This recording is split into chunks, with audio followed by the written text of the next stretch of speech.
Hello, teacher friends. Welcome to episode 41 of the Beyond Measure podcast. Christina Whitlock here, your anytime piano teacher friend, ready to offer a shout out of solidarity to anyone in the independent music teaching profession anytime you need it. Today, we are talking about the importance of being solid. Not sure what I mean by that? Well, hang out for a moment, or 20, and I'll tell you. In full disclosure, today's episode draws very heavily on an episode from one of my podcasting role models, who is writer Emily P. Freeman. You may know Emily as the host and creator of a podcast titled The Next Right Thing. That podcast is designed for those of us who suffer from decision fatigue. That is so me, by the way. So back in the day, The Next Right Thing was the first podcast that I ever started listening to on an actual weekly basis. Of course, many more podcasts have joined my weekly listening list now, but The Next Right Thing was my first. So anyway, today I am putting my own piano teacher spin on Emily's 127th episode, which is titled, Don't Try to Be Great. Even after listening to today's episode here, I would still recommend giving hers a listen as well, because I just happen to think it's really good. So that's episode 127 of the Next Right Thing podcast. Anyway, the premise of that episode comes from author Charles Wheelan in his book, 10 and a Half Things No Commencement Speaker Has Ever Said. So in that book, he tells a story of a piece of advice he received from a journalist named Phil Ponce just before filming a live interview. Charles noted that he was quite nervous, and Phil Ponce looked at him and uttered these words: "Don't try to be great, just be solid."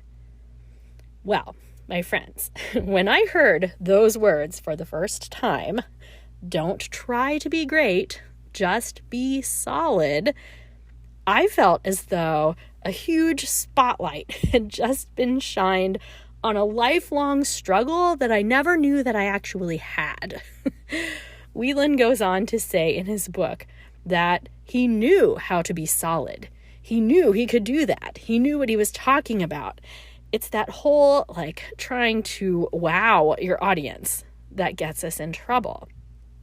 And when I heard that on Emily's podcast, I just can't even begin to tell you adequately how this problem describes my personal downfalls as a musician and in a million other aspects of life. I have very high standards for myself. And I mean, that's good, right? That's part of what makes successful students, yes? And for that matter, successful teachers, same story, right? So, of course, we should all strive to be great or spectacular or whatever you want to say.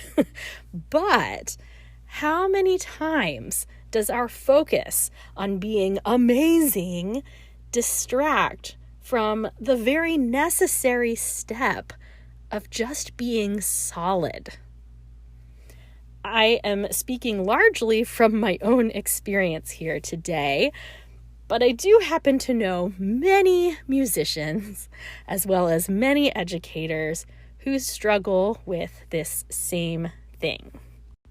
For example, how many times as a performer, at many different ages, did I insist on playing a repertoire that was a bit beyond my abilities at the time? Well, the answer, unfortunately, is that multiple past instructors of mine will tell you that I am apparently very persuasive when I want to be, and I definitely had a way of talking them into larger repertoire then I probably should have been playing. Now, as the more informed musician that I am today, and of course, also knowing that hindsight is 2020, I see this as a definite recurring pattern in my life. And I'm talking from ages like 14 through maybe 26. Multiple teachers, multiple overassigned performances, and, the only common factor there is myself and my ambition. Well, I guess when I think about it, I was just in such a hurry to be amazing that I didn't place enough attention and enough merit on just being solid. Even aside from the actual leveling of repertoire, I think I have a strong tendency in most of my endeavors to try and slide past the solid stage and jump straight for the wow. I see this in my own practice habits, where I often want to dive right into the deepest artistic nuances of a piece before it's even fully in my fingers. Similarly, of course, we all have those students who try and bypass the solid phase of a piece, and what do? They play at tempos that are far beyond their control, right? Same old story. Instead of continually harping on students to, quote, slow down or, quote, play steady, try encouraging them to play at a tempo that allows them to feel solid or sturdy. Those are two words that I tend to have great success with: solid and sturdy.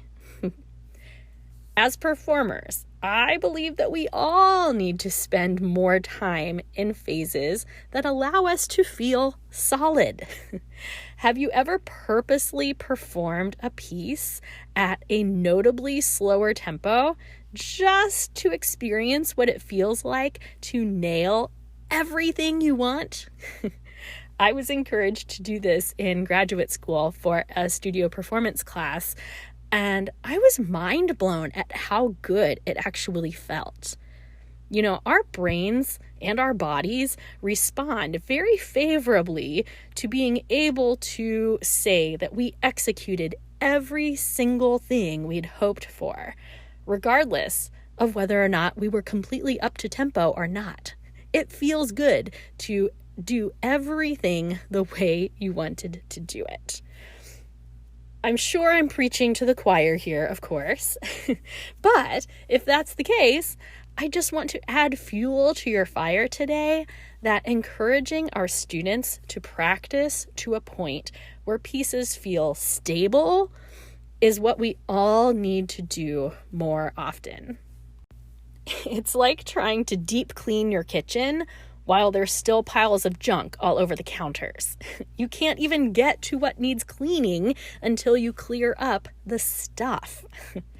It doesn't matter what kind of furniture you have in your living room or what's hanging on the walls, because Better Homes and Gardens is never going to come photograph your space if the room is a mess.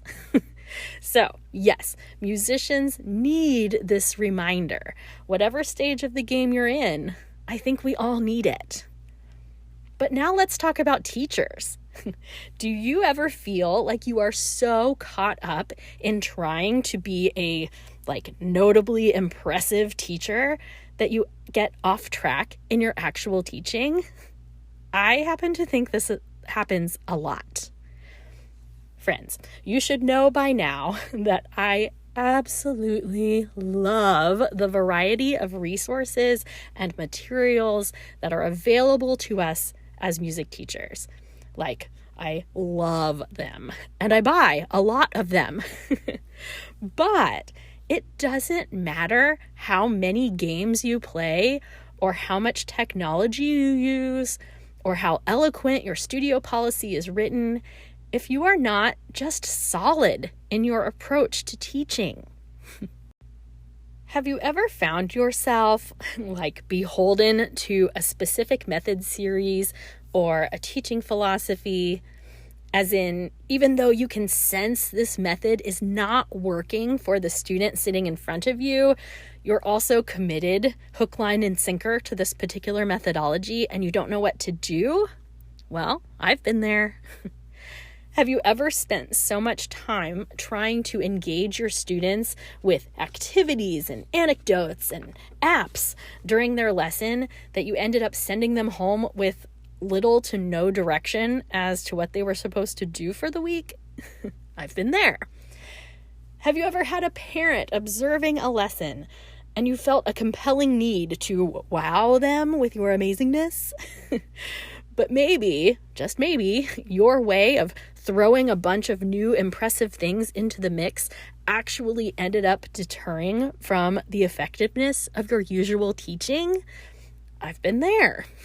In fact, I've been there lots of times. For instance, I usually allow local university pedagogy students to come observe my teaching as part of their course requirements.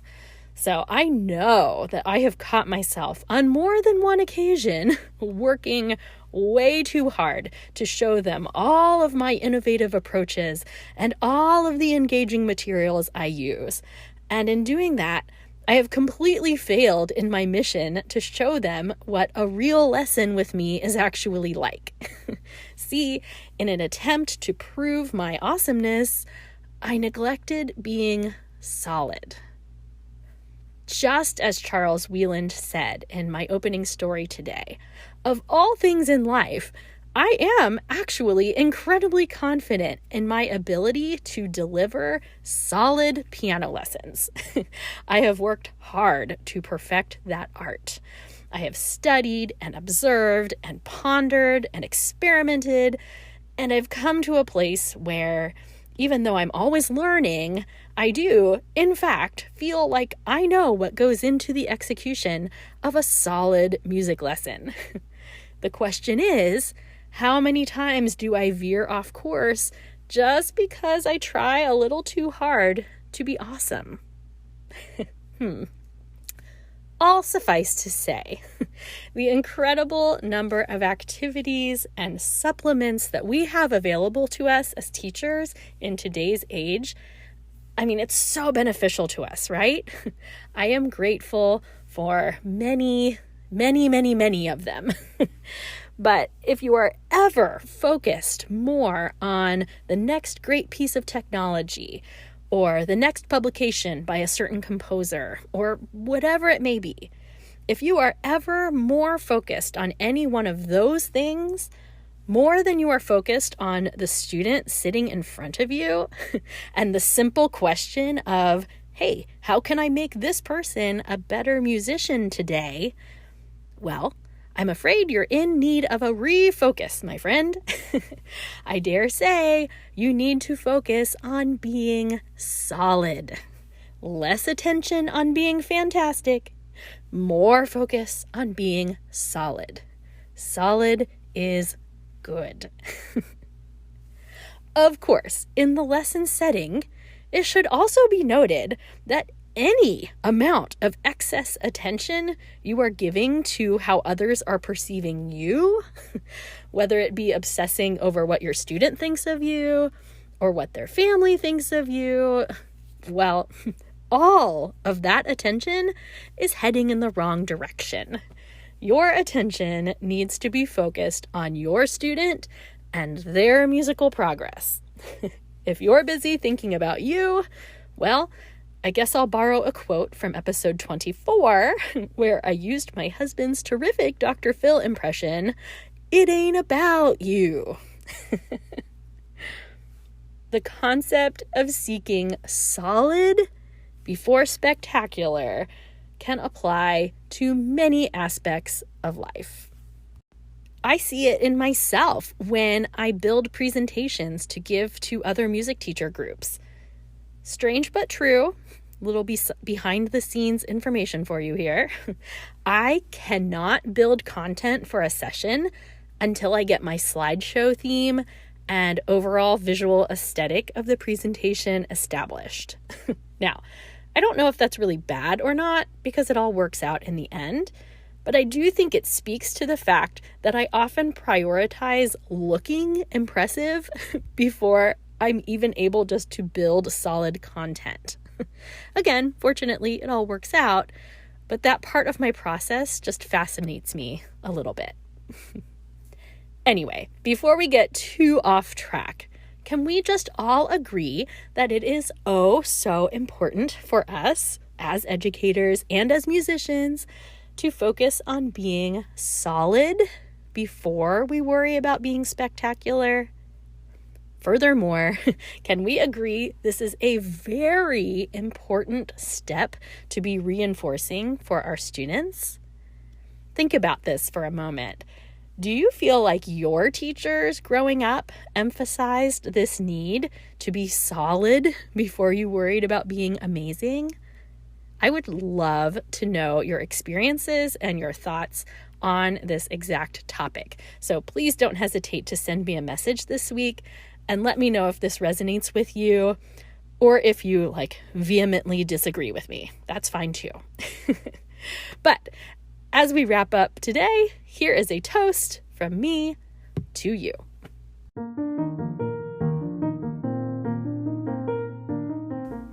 Music teacher friends of the world, we know that we carry responsibilities of teaching our students concepts far beyond the music to help them become successful contributors to the world around them.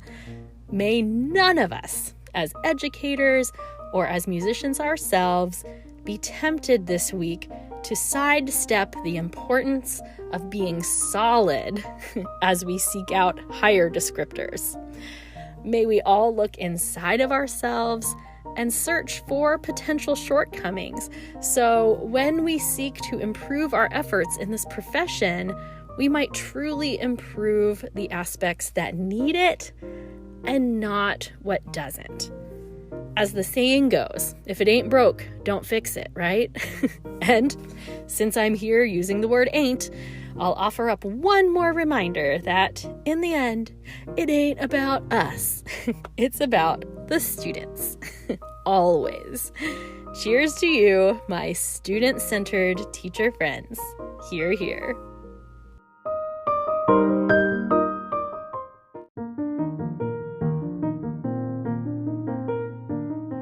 Okay, well, that maybe felt a little preachy today, so I guess I'll take a step down off my soapbox now and open the floor for your commentary. Seriously, maybe I am just completely neurotic, but this concept of solid before spectacular just speaks to me on a deep, deep level. I'm sure there are those of you out there who do not struggle with this, in which case, please don't write me off as a total crazy person, because regardless of your own tendencies, I can pretty much promise you that you have students who need to learn this lesson. They want so desperately to please you, to wow you, that they are very likely sidestepping some very important things in their practice time. Even saying that statement, I can so picture my 14-year-old self, so desperate to impress everyone and so afraid of being mediocre. But the truth is, I would have likely accomplished far more had I been able to really focus more on being solid first. Anyway, don't forget to like and follow the Beyond Measure podcast on Facebook and on Instagram. Oh, and on Pinterest now too. You can also always email me at beyondmeasurepodcast@gmail.com. Written reviews on Apple Podcasts are super appreciated. So if you're looking for something to do today, go hop on over to Apple Podcasts and write me a positive review. That'd be amazing. Anyway, until next week, friends, let's all be solid, work hard, rest well, and be nice.